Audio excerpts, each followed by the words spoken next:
Hello world. Picture, if you will, yourself trampling through a forest. Grasshoppers hop, birds tweet. All around there are the familiar noises of the forest. Yet somehow today feels different. It's the 15th of March 1953. There are what appear to be alien life forms all around, watching you, hoping you will talk to them. You press on until you reach a clearing. Oddly, there is a battery-operated record player set up with a vinyl disc on the platter, just waiting for you to play it. Thus begins the first minute or so of Klaatu's song calling Occupants of Interplanetary Craft. Klaatu were an American prog rock group consisting of John Woloschuk on vocals, bass guitar, piano, keyboards and acoustic guitar, Dee Long on vocals, electric and acoustic guitars and keyboards, and Terry Draper, drums, percussion, keyboards and vocals. Klaatu were together from 1973 to 1982, with subsequent reunions in 1988 and 2005. Part of their image was that they never included pictures of themselves in their publicity material or on their record sleeves, although they did include a mouse on each of their record sleeves. The idea being that they didn't want to become pin-ups, they wanted the music to speak for itself. Neither did the band include musician credits on the sleeves. This had unintended consequences. After the release of their first album, 347 EST, that title comes from the man who fell to earth, by the way. So after the release of their first album, 347 EST, released in 1976, a journalist printed a piece whereby he surmised that Klaatu must in fact be the Beatles recording in secret. There are uncanny resemblances to their vocal styles, to Ringo's drumming, George's lead guitar style. There's little whiffs of My Sweet Lord in one of the songs. Sitars and other Indian instruments, mellotron sounds a la Strawberry Fields, etc, etc. To top it off, Klaatu recorded for Capitol Records in North America, the same US label as the Beatles. Now, any right-thinking individual would listen to 347 EST, which was renamed simply Klaatu in the US, and surmise that it's just a 60s sounding LP. There are whiffs of the Beach Boys and the Moody Blues too, whole load of things. It's just a generic sound, really. There were contemporary influences, and those included Queen, and although I can't exactly cite it as an influence, there's a song on 347 EST called Sir Bodsworth Rugglesby III that sounds incredibly like the Wurzels, although without the Zyder and the Somerset smut. Daft as these rumours were, they helped the album sell across North America and Canada. Capitol Records didn't exactly deny these rumours, and they just let them spread until eventually they fizzled out. Funnily enough, you'd expect that Beatles Reformed would generate album sales worldwide running into tens of millions. The truth was that the public were a bit wiser than perhaps that journalist and Capitol Records. And so, therefore, they must have smelt a rat. And it only made number 32 in the US Top 40 albums and number 40 in Canada. And the follow-up LP did even worse. I don't think that's necessarily down to the musical ability or not of Klaatu. We're about to find out just how incredibly musically skilled they were. I think Klaatu themselves were a bit flattered by the Beatles rumours. Terry Draper said in an interview that he was extremely pleased that his drumming was compared favourably with Ringo's. Now, the album's most iconic song is its opener, Calling Occupants of Interplanetary Craft, which begins as I explained to you at the beginning. Yeah, the sound effects of somebody trampling through a forest, finding a record player, putting the record on. Songs that are based on true stories or real people, magazine articles, newspaper pieces, etc., are by no means unusual. Most of John Lennon's contributions to Sgt. Pepper are from external stimuli. For example, Being for the Benefit of Mr. Kite, which was inspired by a poster. We've got A Day in the Life, inspired by newspaper articles. Not to be outdone, Paul McCartney then had to write She's Leaving Home, still inspired by a newspaper article. And just an awful lot just taken word from word from those articles. In 1957, the Flying Saucer Reader published an article about how in 1953 renowned ufologist Dr. Albert K. Bender encouraged members of the International Flying Saucer Bureau to collectively send a telepathic message to the alien ships that he felt were very close. He designated the 15th of March 1953 as World Contact Day. And this is the message that Bender urged his readers to transmit telepathically. And it's immediately obvious that Klaatu have copied great chunks into their lyrics. Calling occupants of interplanetary craft. Calling occupants of interplanetary craft that have been observing our planet Earth. We of IFSB, International Flying Saucer Bureau, wish to make contact with you. We are your friends and would like you to make an appearance here on Earth. Your presence before us will be welcomed with the utmost friendship. We will do all in our power to promote mutual understanding between your people and the people of Earth. Please come in peace and help us in our earthly problems. Give us some sign that you have received our message.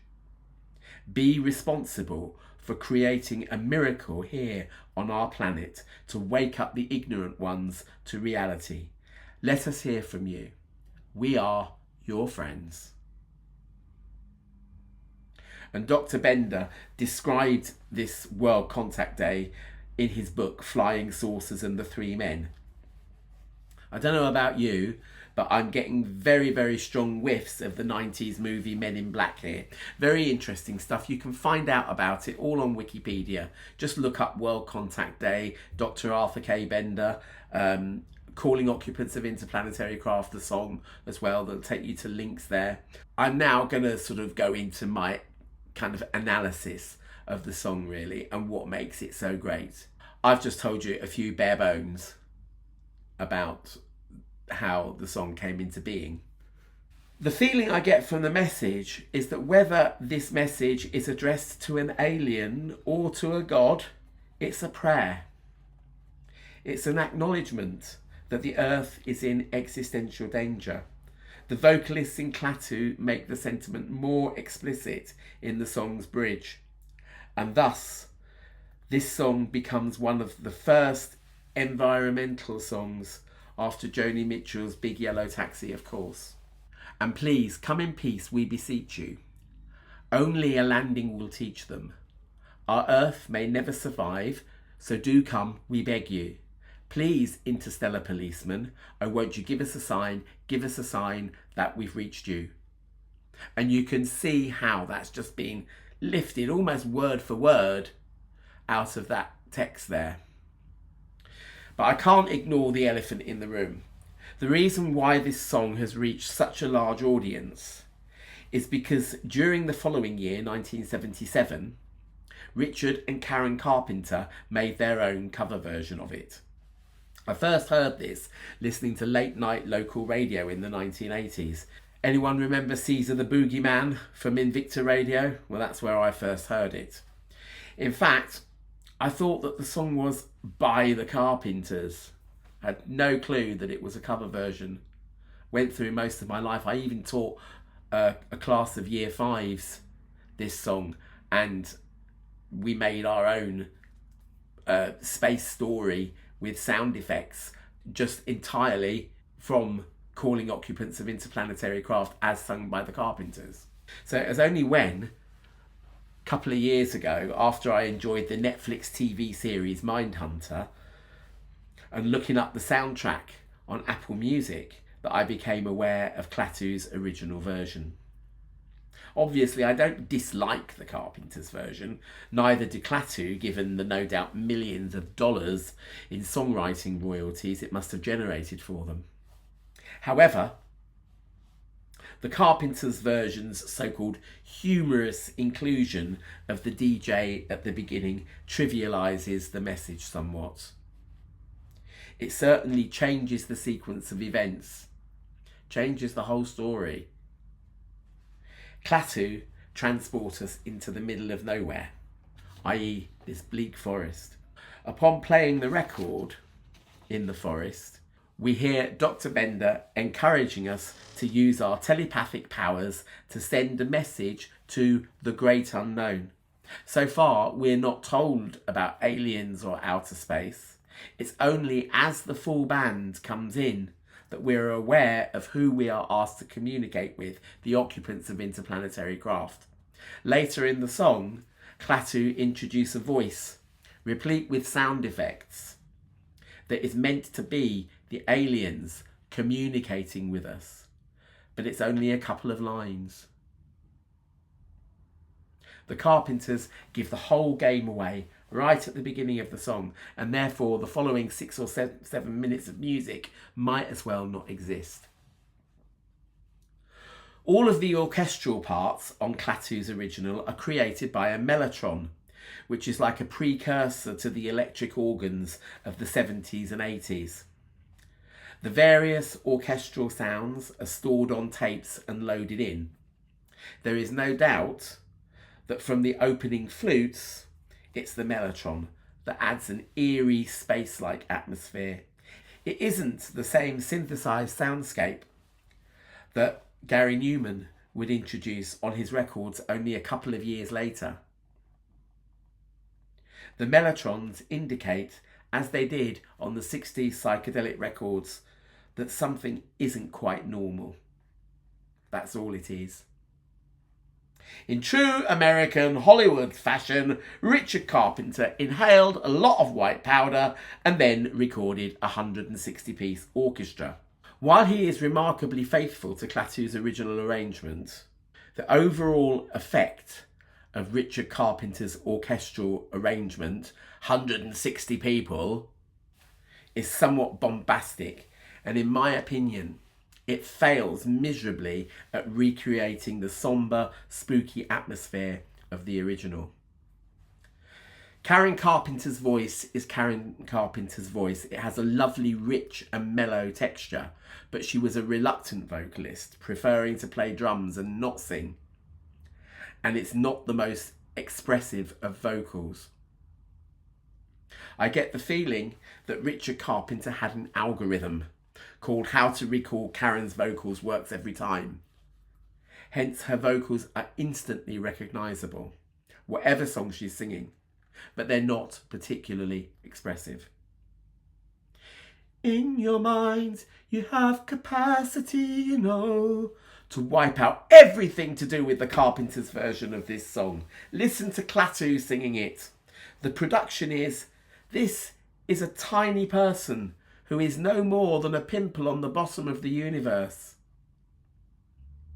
It becomes a vocal duet, and the vocal line grows with confidence as that second person joins in.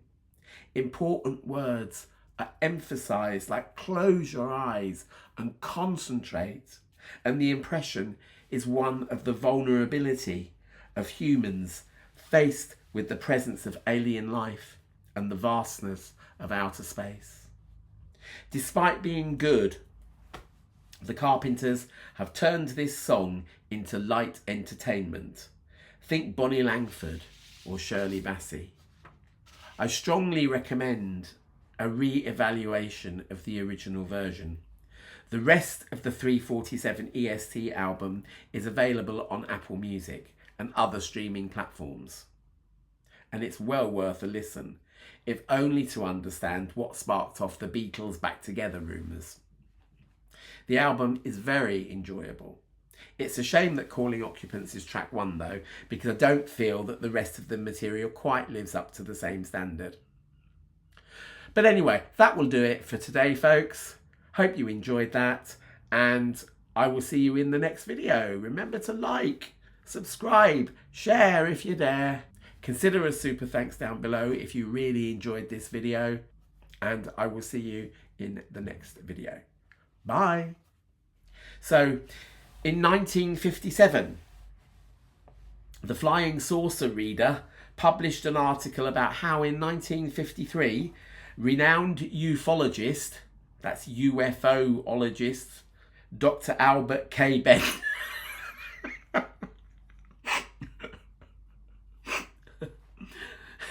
If you grew up and went to school in Britain in the 1980s, you'll know why I'm giggling.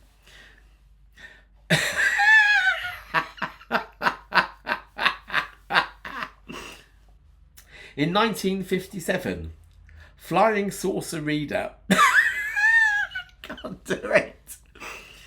In 1957, the Flying Saucer Reader published an article about how in 1953